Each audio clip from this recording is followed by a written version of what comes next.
യത്തു ത്രൈലോക്യരൂപം ദധദപി ച തതോ നിർഗതോനന്ദശുദ്ധജ്ഞാനാത്മാ വർത്തസേ ത്വം തവ ഖലു മഹിമാ സോപി താവാൻ കിമന്യത് സ്തോകസ്തേ ഭാഗ ഏവാഖിലഭുവനതയാ ദൃശ്യത്തെ ത്വംശകൽപ്പം ഭൂയിഷ്ഠം സാന്ദ്രമോദാത്മകമുപരി തതോ ഭാതി തസ്മൈ നമസ്തേ. യത്തു ത്രൈലോക്യരൂപം ദധദപി ച തതോ നിർഗതോനന്ദശുദ്ധജ്ഞാനാത്മാ വർത്തസേ ത്വം തവ ഖലു മഹിമാ സോപി താവാൻ കിമന്യത് സ്തോകസ്തേ ഭാഗ ഏവാഖിലഭുവനതയാ ദൃശ്യത്തെ ത്വംശകൽപ്പം ഭൂയിഷ്ഠം സാന്ദ്രമോദാത്മകമുപരി തതോ ഭാതി തസ്മൈ നമസ്തേ. 99-ാം ദശകം 9-ാം ശ്ലോകം വിസ്തരിക്കുമ്പോൾ അനന്ത അല്ലയോ അവസാനമില്ലാത്ത ബ്രഹ്മസ്വരൂപിയായ ഭഗവൻ. അനന്ത എന്ന് പറയുമ്പോൾ അവസാനമില്ലാത്ത അന്തമില്ലാത്ത ബ്രഹ്മസ്വരൂപിയായ ഭഗവൻ. അവസാനമില്ലാത്ത മാഹാത്മ്യത്തോടുകൂടിയ ഭഗവൻ ഗുരുവായൂരപ്പ. ത്രൈലോക്യരൂപം ദധത് അപി. ത്രൈലോക്യരൂപം ദധത് അപി എന്ന് പറയുമ്പോൾ 3 ലോകങ്ങളുടെയും രൂപം വഹിക്കുന്നവനെങ്കിലും. ത്രൈലോക്യരൂപം ദധത് അപി 3 ലോകങ്ങളുടെയും രൂപം വഹിക്കുന്നുവെങ്കിലും. തത നിർഗത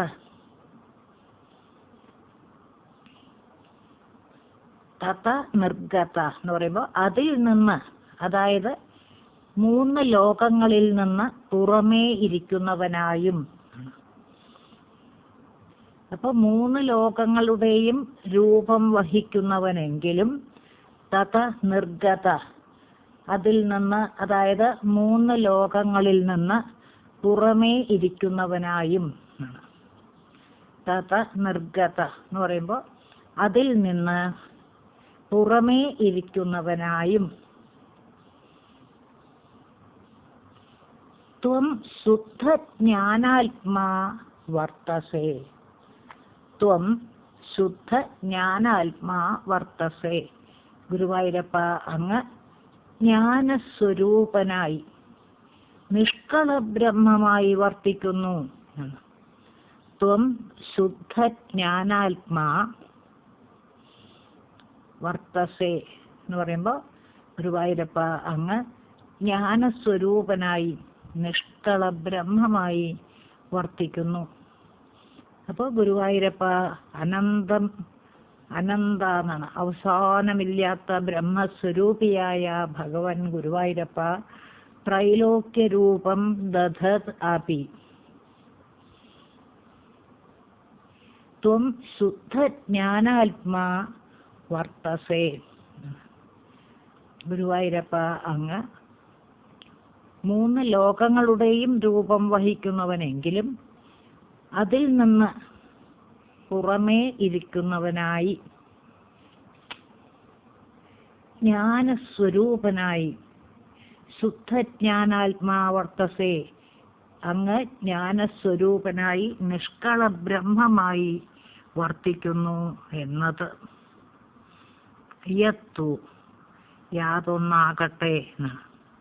അതായത് ജ്ഞാനസ്വരൂപനായി നിഷ്കള ബ്രഹ്മമായി അവിടുന്ന് വർത്തിക്കുന്നു എന്നത് യാതൊന്ന് ആകട്ടെ എന്നാണ്. യത്തു എന്ന് പറയണ്ട ശ്ലോകത്തില്.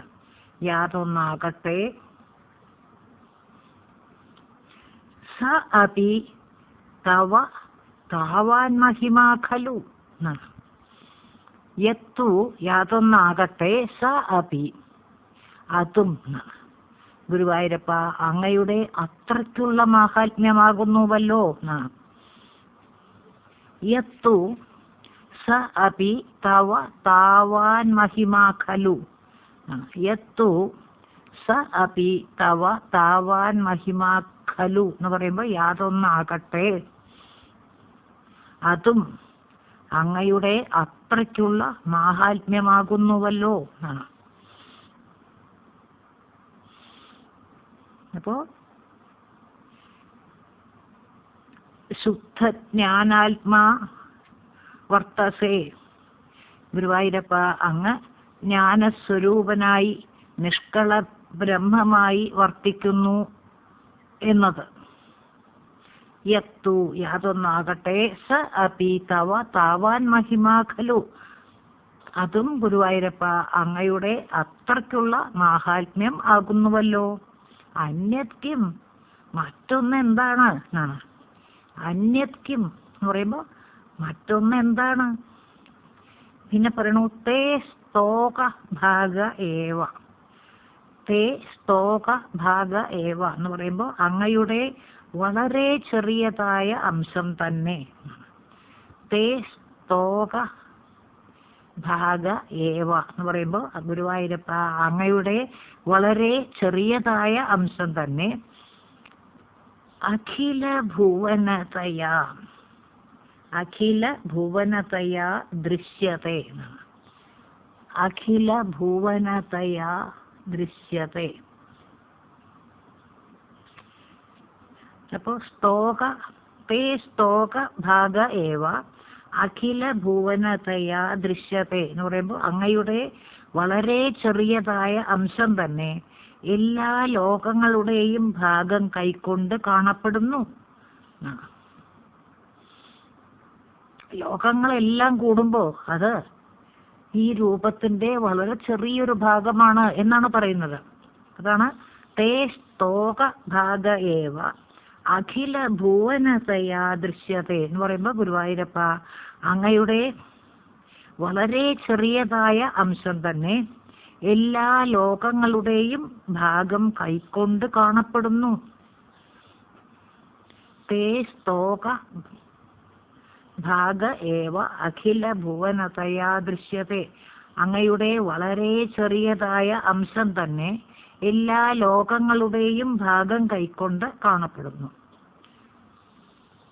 ത്ര്യംശകൽപ്പം ഭൂയിഷ്ഠം എന്ന് പറയുന്നു.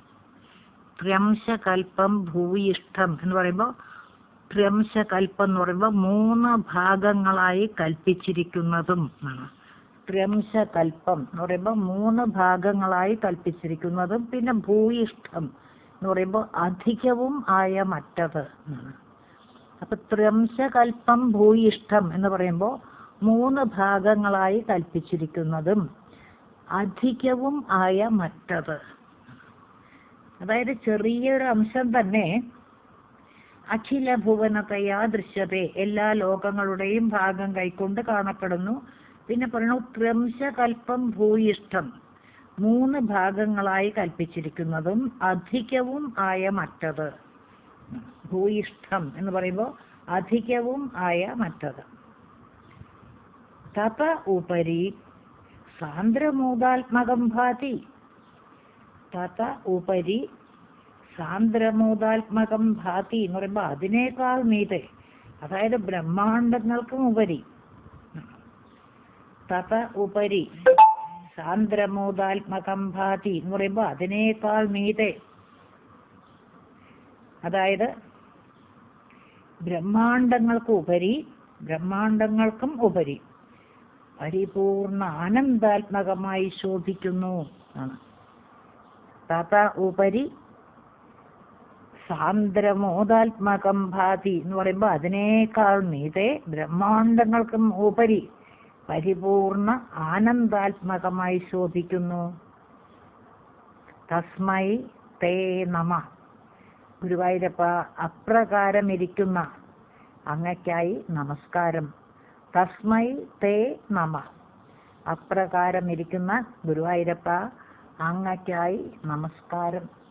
ഈശ്വര മാഹാത്മ്യം വീണ്ടും വീണ്ടും വർണ്ണിക്കണം ഈ ദശകം. ഒരു പ്രാവശ്യം കൂടി പറയാം. അനന്ത, അവസാനമില്ലാത്ത ബ്രഹ്മസ്വരൂപിയായ ഭഗവൻ, ത്രൈലോക്യരൂപം ദധത് അപി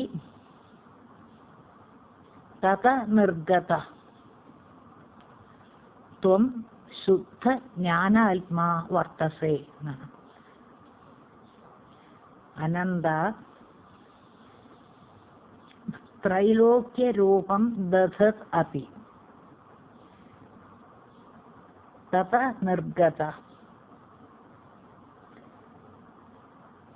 ത്വം ശുദ്ധജ്ഞാനാത്മാ വർത്തസേ എന്ന് പറയുമ്പോൾ ഗുരുവായൂരപ്പ, അവിടുന്ന് 3 ലോകങ്ങളുടെയും രൂപം വഹിക്കുന്നവനെങ്കിലും അതിൽ നിന്ന്, അതായത് 3 ലോകങ്ങളിൽ നിന്ന്, അതാണ് തഥാ നിർഗത എന്ന് പറയുമ്പോൾ അതിൽ നിന്ന് പുറമേ ഇരിക്കുന്നവനായും, പിന്നെ ത്വം ശുദ്ധജ്ഞാന ആത്മാവർത്തസേ, ജ്ഞാനസ്വരൂപനായി നിഷ്കള ബ്രഹ്മമായി വർത്തിക്കുന്നു. അപ്പൊ 3 ലോകങ്ങളുടെയും രൂപം വഹിക്കുന്നവനെങ്കിലും അതിൽ നിന്ന് പുറമേ ഇരിക്കുന്നവനായും ജ്ഞാനസ്വരൂപനായി നിഷ്കള ബ്രഹ്മമായും ഗുരുവായൂരപ്പ അവിടുന്ന് വർത്തിക്കുന്നു എന്നത്. യത്തു, യാതൊന്നാകട്ടെ. അപ്പോ അവിടുന്ന് 3 ലോകങ്ങളുടെയും രൂപം വഹിക്കുന്നവനെങ്കിലും അതിൽ നിന്ന്, അതായത് 3 ലോകങ്ങളിൽ നിന്ന് പുറമേ ഇരിക്കുന്നവനായും ജ്ഞാനസ്വരൂപനായി നിഷ്കള ബ്രഹ്മമായും വർത്തിക്കുന്നു എന്നത്. യത്തു, യാതൊന്നാകട്ടെ.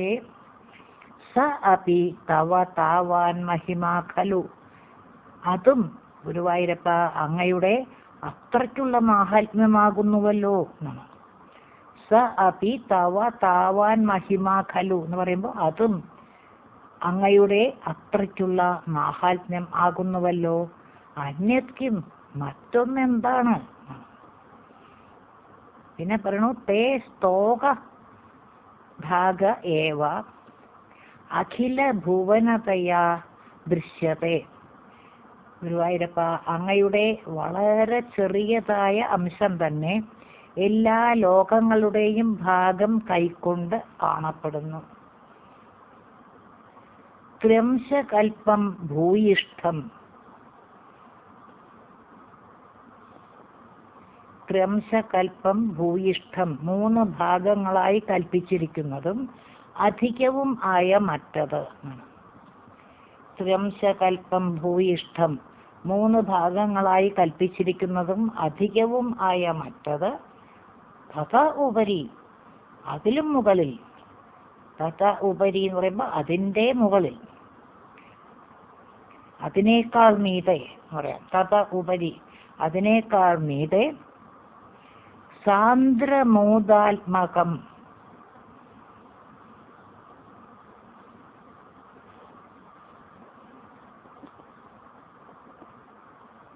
ഭാതി. സാന്ദ്രമോദാത്മകം, തഥ ഉപരി സാന്ദ്രമോദാത്മകം ഭാതി എന്ന് പറയുമ്പോൾ അതിനേക്കാൾ മീതെ, അതായത് ബ്രഹ്മാണ്ടങ്ങൾക്കും ഉപരി പരിപൂർണ ആനന്ദാത്മകമായി ശോഭിക്കുന്നു. സാന്ദ്രമോദാത്മകം ഭാതി എന്ന് പറയുമ്പോൾ പരിപൂർണ ആനന്ദാത്മകമായി ശോഭിക്കുന്നു. തസ്മൈ തേ നമ. ഗുരുവായൂരപ്പ, അപ്രകാരം ഇരിക്കുന്ന അങ്ങയ്ക്കായി നമസ്കാരം. സാന്ദ്രാനന്ദാവബോധാത്മകം എന്ന് പറഞ്ഞു. നാരായണീയത്തിൽ തുടക്കത്തിൽ തന്നെ ഒന്നാം ശ്ലോകം തുടങ്ങുമ്പോൾ തന്നെ ഗുരുവായൂരപ്പ നാമരൂപങ്ങൾക്ക് അതീതനായ അങ്ങയെ ഭട്ടതിരിപ്പാട് വിശേഷിപ്പിച്ചു. എന്താണ്? സാന്ദ്രാനന്ദാവബോധാത്മകം. നാമരൂപങ്ങൾക്ക് അതീതനായ അങ്ങയെ ആനന്ദസ്വരൂപൻ, ജ്ഞാനസ്വരൂപൻ എന്നൊക്കെ വിശേഷിപ്പിച്ചു. സാന്ദ്രാനന്ദാവബോധാത്മകം എന്ന് പറയുമ്പോൾ ആനന്ദസ്വരൂപൻ, ജ്ഞാനസ്വരൂപൻ, അതൊക്കെയാണ് നമ്മൾ ഈ ശ്ലോകത്തിലും പറഞ്ഞത്. അപ്പോൾ അങ്ങയുടെ മാഹാത്മ്യം എത്ര വർണ്ണിച്ചാലും അവസാനിക്കില്ലല്ലോ ഗുരുവായൂരപ്പ. 1000 നാവുള്ളോരനന്തരേ നിനക്കാവുമോ ഭഗവാനെ വാഴ്ത്താൻ. 1000 നാവുള്ളോരനന്തരേ നിനക്കാവുമോ ഭഗവാനെ വാഴ്ത്താൻ എന്നല്ലാതെ എന്താ പറയാ ഗുരുവായൂരപ്പ?